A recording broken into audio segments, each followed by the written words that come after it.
Y nos vamos a esta hora de la mañana, 10:06 de la mañana, con Luis Ugalde, porque una familia está denunciando un mal diagnóstico, una negligencia que le ocurrió a su pequeño, que al parecer lo dejó cieguito. Cuéntanos un poquito tú, Luis. Carola, es una situación que tiene tremendamente complicado a esa familia y tú lo comentabas, terminó prácticamente ciego. Pero ¿cómo es que parte esta historia en primera instancia? Se había diagnosticado de que este menor podría ser celíaco, es decir, que le tendría algún tipo de alergia a la harina del trigo. Sin embargo, el diagnóstico al parecer no fue el correcto y al ser tratado de una manera incorrecta es que termina perdiendo su visión. Los quiero invitar a ver el siguiente informe de Milena Carbacho, que nos cuenta un poco cómo fue esta historia y en qué se encuentra actualmente este menor. Veamos la nota. Si se hubiese detectado a tiempo el tumor, no hubiese habido tanto riesgo como hay el día de hoy día. ¿Le arruinaron la vida, crees tú, en parte a tu hijo? Sí. Es la cruda realidad que está viviendo esta familia. Hoy Diego Cuellar tiene 4 años. Cuando tenía 2 le diagnosticaron una intolerancia permanente al gluten. Es decir, este pequeño era celíaco. Lo que ellos no sabían es que en el hospital Calvo Maquena habían errado. Diego tenía un tumor cerebral. Bueno, me dio mucha pena saber que tenía un tumor porque fueron casi 2 años que se perdieron. Si lo hubieran diagnosticado antes, quizá no hubiera corrido el riesgo de perder la vista como la perdí ahora. Y el tumor que haya crecido, lo que creció, o sea, fue enorme lo que avanzó en 2 años. Sus padres Angelina Rojas y Nicolás Cuellar estuvieron durante 2 años tratando al niño como celíaco. Cambiaron su estilo de vida y su alimentación. Este primer diagnóstico les daba respuesta a lo delgado que era. Apenas pesaba 7 kilos, tal como lo reflejan estas imágenes. Y él empezó con vómitos, eran puros vómitos, eran sondas que le colocaban por la nariz constantemente. Cuando íbamos al hospital lo encontraban desnutrido y lo hospitalizaban, entonces para subir de peso le metían sondas por la nariz y lo dejaban 15 días, 20 días, pero nunca le encontraron nada. Siempre encontraron raro que el cuerpo de Diego rechazara los alimentos. Por eso solicitaron en innumerables ocasiones un escáner que les permitiera descartar otras enfermedades. Y nosotros en reiteradas ocasiones le pedíamos por favor que le hicieran un escáner, por favor. Y la doctora decía que no, que él vomitaba de mañoso, que se golpeaba su cabeza porque se sentía envidioso de su hermana y para llamar la atención se agredía. Pero se agredía ¿por qué? Porque tenía un tremendo tumor en su cabeza que no lo dejaba vivir. En el hospital Calvo Maquena accedieron a entregarnos su versión. ¿Cuál fue el procedimiento que hizo decir no, él no es paciente para un escáner o no lo necesita? No me pudiera referir a una circunstancia en particular que refiere a la familia que creo en su versión en el fondo que hubo un poco de discordancia entre ellos y probablemente el equipo clínico, porque no conozco la otra versión como para yo dar una razón de por qué no se pudiera realizar un escáner.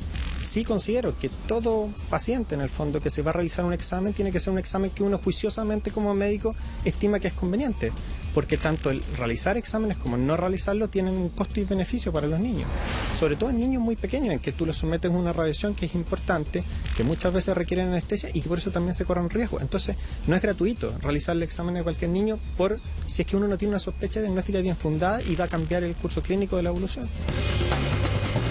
El pediatra y la gastroenteróloga durante todo ese tiempo solicitaron una biopsia que no arrojó resultados. Pidieron una segunda, pero la doctora estimó que lo correcto era hacerlo un año más tarde. Cuando llegó el momento de hacerla, el resultado indicó que Diego en realidad no era celíaco. Dudaron, pero la primera alerta la darían sus padres. Empezó a perder la vista mi hijo, del ojito izquierdo. Entonces uno le pasaba cualquier objeto y no lo tomaba a donde tenía que tomarlo. Él veía no muy bien. De principio yo creo que él veía bien las cosas, sus manitos, el rostro de nosotros, pero después ya yo me fui dando cuenta que él estaba perdiendo la vista. Derivaron a un neurólogo que a su vez los envió a un oftalmólogo. Recién en enero de este año tuvieron la posibilidad de realizar ese escáner que tanto necesitaba. Lo hizo en una clínica privada porque en el hospital solo había hora para 4 meses después. El resultado llegó el 25 de enero de este año. Mire, yo cuando le llevé el examen, el escáner, Me juntaron en una sala, me dijeron que iban a conversar conmigo. Llegaron la neuróloga y como 6 médicos más, que eran los que habían tratado a Diego durante el periodo de celiaquía. Cuando me dijeron, papito, ¿usted sabe lo que tiene su hijo? Yo le dije, no quiero imaginar lo que tiene. Y les vi la cara de preocupación.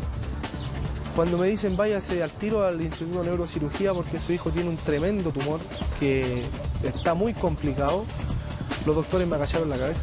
No fueron capaces de darme la cara. No fueron capaces de darme la cara, de mirarme a los ojos y decirme, ¿sabe, papá? Pucha, me equivoqué, o no sé, lo siento. Me agacharon la cabeza. Si hubiera tenido al doctor frente a mí o los doctores, yo creo que, no sé, me hubiera ido encima de ellos. Le realizaron una operación de oreja a oreja donde le extrajeron un 30% de la masa tumoral. Cuando perdió la vista igual fue fuerte. Yo cuando entré a la UCI a verlo, yo bajé a la sala y le dije a mi marido al tiro, el Diego perdió la vista, le digo yo, está sin vista.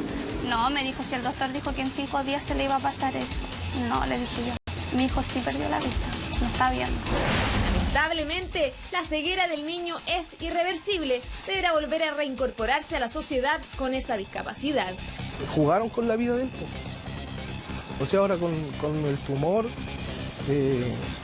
perdió la vista y eso es irreparable, o sea, no va a volver a ver y todavía falta mucho camino por delante. De un día para otro, Diego dejó de ver a sus familiares, algo que el niño tampoco logra entender. Y lo más fuerte fue para mí cuando me dice, cuando entro a la sala y me dice, mamá, prende la luz. Eso fue lo más impactante. Son hartas cosas que uno lo dejan mal. Y trato de cambiarle el tema para que no se dé cuenta de lo realmente él tiene. Pero ¿por qué los médicos no diagnosticaron el tumor anticipadamente?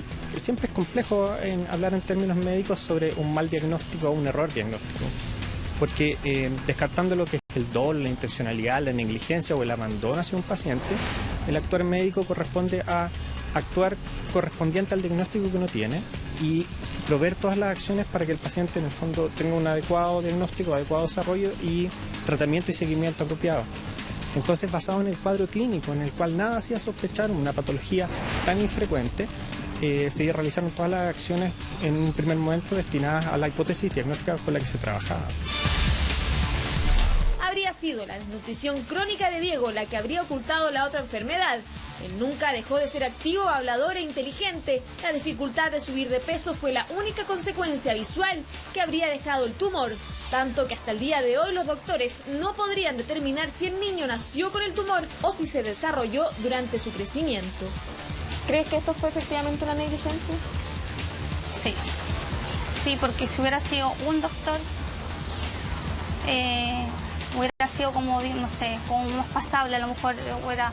Porque tantos doctores y no haber hecho un escáner a tiempo, ¿cómo equivocarse tanto? Decir que el niño vomitaba porque era mañoso, porque le daba asco la comida, pero él vomitaba expulsivamente. O sea, yo creo que una persona con 5 dedos dice, pucha, mandémosle a hacer un escáner. Los papás de Diego solicitaron a la dirección del hospital que los doctores que lo atendieron durante los 2 años no vuelvan a trabajar junto al menor. Inició un tratamiento intensivo en el Instituto de Neurocirugía. Mientras tanto, sus sesiones de quimioterapia las realiza en el Hospital Carmen Maquena. Yo creo que aquí hubo un error involuntario por parte del médico tratante.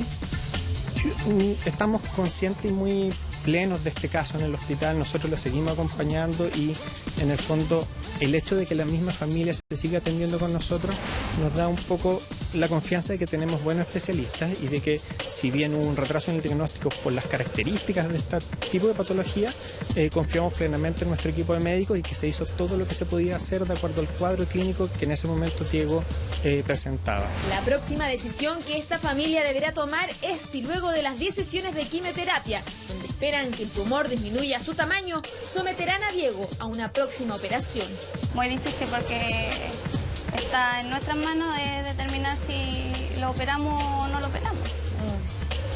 Y es una decisión demasiado complicada como papá, porque yo creo que todos los días lo vamos a estar haciendo esta pregunta. ¿Estaremos bien en operarlo? ¿Estaremos bien en no operarlo? Entonces, como bien complicada la situación. ¿Qué riesgos tiene la operación? Tiene altos riesgos. Puede quedar con secuelas, puede quedar postrado en una cama, puede quedar sin movilidad de un brazo, una mano, que tiene todas las arterias tomadas de la cabeza, más las dos partes de la carótida, así que son las partes más complicadas de dónde está el tumor. ¿Te da miedo? Sí, mucho miedo. ¿Y que se pueda ir en la operación igual? El hospital involucrado le entregó a un equipo de trabajo distintos especialistas con los que están trabajando la recuperación de Dieguito.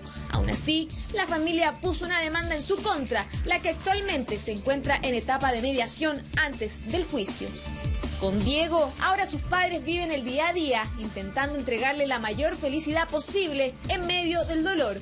Le prometieron no abandonarlo en una lucha que pudo haber sido menos dolorosa si el diagnóstico médico hace 2 años lo hubiese permitido. Complejo tema, yo sé que a usted le pasa lo mismo que nos está pasando todo aquí al ver que hoy día tiene pérdida de visión ese niñito, pero Luis, ¿a ellos no les mandaron a hacer algún tipo de examen a la cabeza? ¿Le dolía mucho la cabeza? No le hicieron antes ningún tipo de examen, hace 2 años debieran haberlo hecho. Eso es lo que más molesta a la familia, que los complica y que los hace sentir culpables incluso por esa situación, porque en ningún momento se le realizó el escáner al niño. Lo escuchábamos en las palabras de la madre de Dieguito cuando ella cuenta y dice de que en más de alguna oportunidad le dijo a los médicos, el niño está vomitando, le dicen de que es porque era mañoso y que incluso ellos pedían y les pedían a los médicos que le realizaran este escáner para poder ver si es que en su cabeza había algo. Entonces, claramente tienen este problema y más aún, ¿qué es lo que se viene adelante? Si es que Diego va a ser sometido nuevamente a una intervención, si es que va a ser intervenido nuevamente en el mismo hospital, porque claramente la confianza se destruye luego de este caso.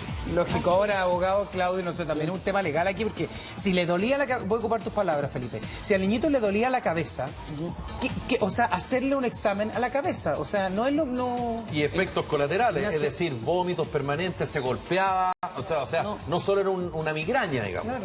Aquí lo que más me duele son las explicaciones que da formalmente el comunicador respecto de la institución hospitalaria, que dice, no, es que efectuar, en definitiva, un procedimiento tiene un costo obvio, no efectuarlo tiene un costo obvio, pero ¿cómo tan tonto para no darse cuenta que el no hacer ese procedimiento le va a costar en definitiva o le puede costar la vida a ese niño?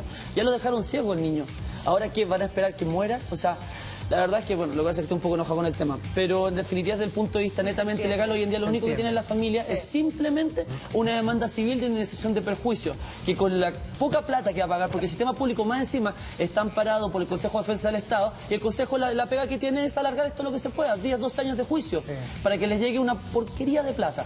Y con eso no van a recuperar nada, ni la vista ni la vida de ese niño. O sea, no le vas a cambiar la vida a un niño que ya en este momento ya se le estropeó. Y ese es el problema, que por una negligencia, Karina, vemos que un pequeño está sufriendo y va a sufrir las consecuencias de por vida junto a su familia. Es que la indignación es que aquí uno no siente que la familia afectada, que los pacientes tengan algún tipo de protección, porque como decía Claudio, el abogado, en el fondo el Estado chileno, en vez de hacerse cargo de una negligencia como esta, lo que termina es alegando en contra de la familia, oponiéndose a la familia, entonces no tienen ningún apoyo. Tampoco cualquier persona como paciente que le pueda pasar lo mismo. ¿Es como impotencia, Felipe? ¿Es eso? Impotencia, como... eso es. Es impotencia y además que hay que ser bien carepalo para dar ese tipo de explicaciones.